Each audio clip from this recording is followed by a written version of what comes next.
On to our interview of the day. Stawika is an Android mobile phone app currently based in Kenya that offers instant mobile loans. It automatically evaluates mobile phone data as well as other factors to assign loans. This process takes less than 5 minutes, literally less than 5 minutes. Now, for more on this instant mobile loans app, we are joined by Judith Imamai, the head of operations at Stawika. Welcome to Inside Business. Quite a pleasure to host you this very afternoon. It actually gets to 5 minutes for someone to get a loan. Yes. How does that work? Okay, it's basically a 3-point process. After the customer actually downloads the app through our Google Play Store, that was the first step. When you get the loan app in your phone, it takes minimum of 2 minutes to get you registered. You key in your basic details, that is your name, your ID number, and from that point, immediately we get it into our systems. From the back end, actually this happens within 5 minutes. The next 3 minutes actually means that we run you through our score, and within the next 1 minute, you get your limit and you go straight to borrow your loan. So with the 4th minute, the 5th minute actually is an alert on your phone telling you like you've gotten the loan through to your phone. The other instance is that maybe you didn't go through the process and you didn't get the loan. So you get another message telling you like, you have not received the loan for a moment, you try again another time. That takes at most 5 minutes. At most 5 minutes? Yes. The security behind getting the loan, behind downloading the app, how firm is it? How secure is it? In terms of data protection, I know that is what is coming up. We secure our customers' information. Actually, from the point where you put in your details, we run through other links. That is the IPRS. We have the CRB link to it. So all these other links actually help us secure your data more, because we are actually just calling information that is already inbuilt through our systems. So basically it's a verification process, and once the client now gets through a registration and is in our database, we are actually in compliance with the consumer data protection rights and issues that come involved with that, and make sure that your data is actually on our end and on our end only. Right. Yeah. Is it a product that comes with terms and conditions? Yes, of course. And if so, which ones are they? Okay, on the application, once you're getting into registration, you go through a process where you will get a page that goes like, do you agree with this? Because first of all, you have to give us access to your mobile phone. That means you have to accept that, yes, we can access your data. So you have to agree to that first during the process, which is usually we advise our customers, like, it's good to go through the process, like, you know what we are getting into, what are we getting out of your phone, so which data are we really using to give you the access to a credit. Okay. Yeah. Do you ever verify this data? Yes, we do. Okay. We have verification processes on the back end now in our system. From your end? Yes. So when you're telling us, yes, you can access my phone, yes, you can see my SMSs, yes, you can access my M-Pesa data, that is when you're giving us access to actually get in, see what we need to see. We have over 10,000 data points. So that is a very quick process at the back, which we call our credit scoring model. So it goes on and on within those few seconds. That's the amazing bit of technology. Like within those seconds, we actually can tell whether or not. Of course, there are questions that we run by you that can actually tell us virtually that this is your character. That is how fast it goes. How fast it goes. Does it come or does it not come with collateral? No. No collateral. Our loans have no collateral. They have no collateral at all. Yes, then talk to me about the annualized interest rates. Okay, when it comes to interest rate that we offer against the loan, that comes purely from the scoring. You see, every particular digital customer that is logging in actually has a different risk factor. So technology helps us actually be able to rate and know that by the time you're telling you're accessible to 500 shillings, or 200 shillings, you're eligible for that. Actually, we have already assessed the risk in terms of your data that you've given us, and actually tell you're eligible for this and that. So the interest rate is not really cast on stone. No, it's not because we are micro-lending that we say now this is the end point of it.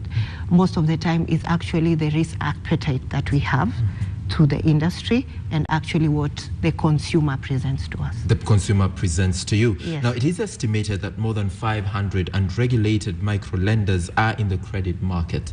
What exactly is driving this kind of trajectory? I believe micro-lending is growing and growing. I would say Stawika's main motivation to get into the market is actually the gap.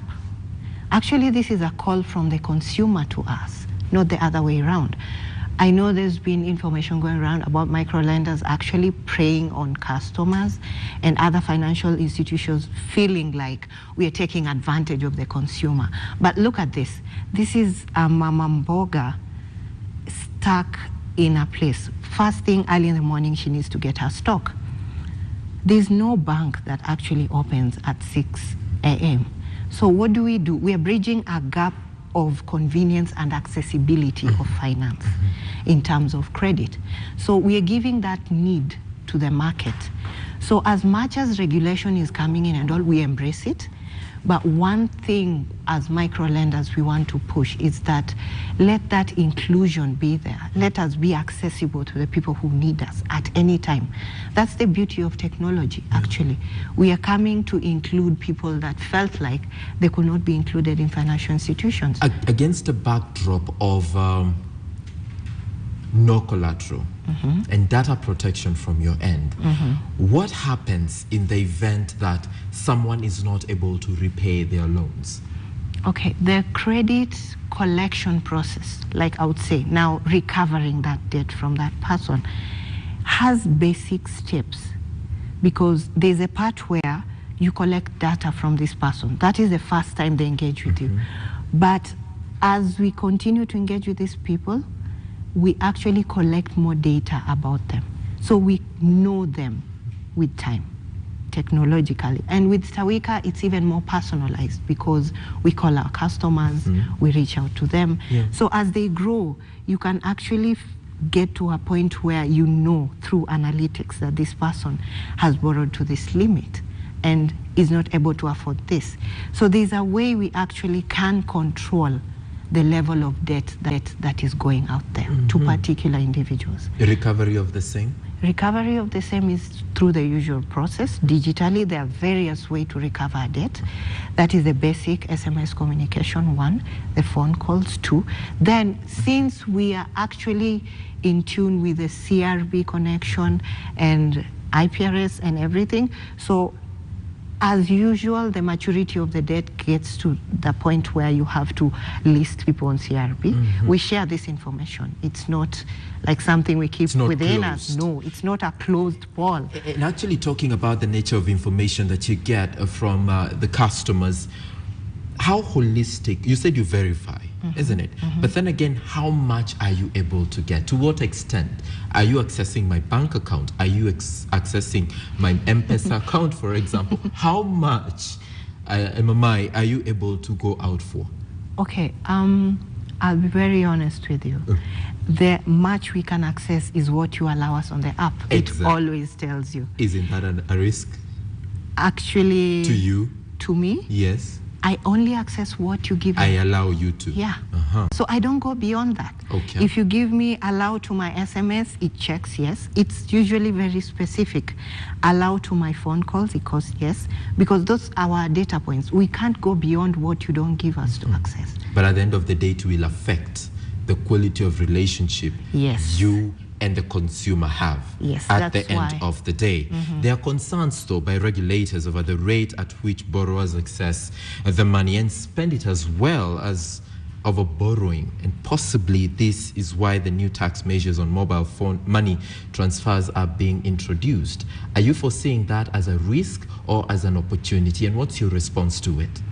Okay, I would say micro-lending has really been depicted as irresponsible to some level, which I disagree. We have so many players in the market, right? Allow me to say even the Shylocks are in micro-lending. That's why regulation is important. But when it comes to responsible lending, I would say as Stawika, we are not in the business of hawking loans, if that is what the concern is all about. But again, I have this vision of when it comes to responsible lending, it actually comes down to why you're giving these people this money. Because most of, if I can see, our consumers of this product are mostly emergencies, small businesses, micro businesses. You know, for some people, getting 5,000 shillings in a bank would take you a process. I don't think if there's a bank who actually processes 5,000. But look at it as the perspective of the common mwananchi. 5,000 could be capital for someone to start a business. That's true. That is empowering. That is why we are here. So the misconception of some of these micro lenders out there to just dish out money is not true. It's not right. Yeah, because as much as you log into the app, you're picking up some amounts, and to some level, I'll require another level of analytics to actually say, why do I justify you getting 10,000? You get? Yeah. Because I will not wake up in the morning and give you 10,000 to go spend on something that I feel with my credit score, you're not eligible for. You're not eligible to. The 10% levy on mobile phone transfer, Stawika, are you concerned? Has it hit you so far? Actually, the levy hits directly to our costs because we're on a mobile platform. 90% of our transactions are actually mobile. But for now, I'll say the bill was signed like the other week. Friday? Yes. And we know that it's going to affect. And usually for micro-lending, the ripple effect is to the consumer. But we're already aware, and I'm positive that this will only ripple effect to us in the last quarter. I'm talking October, November, December. Unfortunately or fortunately, that is our peak area. I think, especially towards December. Yes, that is a great lending time. That is when Kenyans actually uptake this much. And we have modalities around that, which we very positively know we are going to cover the consumer against that cost. Against that cost? Yes. But do you have measures that are going to protect you as the lender at the end of the day? Because you have a bottom line. Okay. You've got to balance your books at the end of the day. Do you have measures to protect you as a service provider? Yes, true. We have our own internal measures. Every company has their own internal measures. And what we always go for is just leveraging the costs. Yes. So are you into any kind of partnerships with maybe credit institutions, microfinance institutions, even banks? Are you into any kind of partnerships to facilitate the quality of your service at the end of the day? Okay, in terms of partnerships, let me give this to you straight. Micro lenders like Stawika, we source our capital. It's not cheap. We're not like banks. Yes. We don't have like access to credit or that amount like they do. But one thing I know about innovation and ICT is that every time we create new ways of doing things, we tend to cater for the cost. So I'm very positive that as we even get to more hiccups that is affecting our cost, we always find new ways to innovate and get around it. We find cheaper ways of doing something that maybe we would have spent more on. That is what we're doing for now. And that is one of the strategies I would say we'll use to go around the cost leveraging part. Because when it comes to partnerships, actually it's more about sourcing out there. It's more about making sure that your cost of capital does not come all the way and affect your product. So all that leveraging and all that, it's something that as a company, I think every individual company has a way of working around. Yeah. The gaps that you've come to realize exist in the discharge of what you're doing, are you able to feel them? Are you able to look at them and address them as opportunities versus a risk. Yes, true, because most people feel like it's a great risk going out lending to people you have not met. Yeah. I've been a banker before, and anyone would tell you, you do not give money to someone you've not seen, you've not interacted with. How strong is your data analytics? How reliable is it? That's what people keep asking. And I say, this is the age of technology. Actually, we are getting to levels where you are with the smartphones and everything going, where you are, what you do is no longer something that is in a closed book. With all these data points, we can easily just tell and verify and cover our risks. Yeah. To improve on service delivery, of course, harnessing policy is very critical. Yeah. And for you to harness the policy, you need to engage in stakeholder engagement. Where does Stawika fit in a conversation on stakeholder engagement? In terms of policy making? In terms of policy making, in terms of service delivery, efficiency and effectiveness of what you do to the consumer. Allow me to bring this to light. Okay. As financial technology companies, we've managed to come up with forums where we actually sit. We don't operate as single individuals anymore, because this is the point where we want to get our regulation going. And I'll be confident to say Stawika is one of the companies that is among them. And our collaborative nature with other players in the system right now to make sure that our structures are right, that we are going towards a specific place is there. So Stawika is included in that. Other players are also there. I would say forums, because like Kenya Bankers for bankers, we are yet to actually get to a point where we're setting it up. But as fintechs, we are all already there. We're already streamlining on those issues. Absolutely. And before I move on to my next story, are there avenues for partnership with you that go beyond consumer-based? Do we have other players in the financial sector that can partner with Stawika to ensure that the consumer at the end of the day gets a product that is well harnessed and that works to their benefit?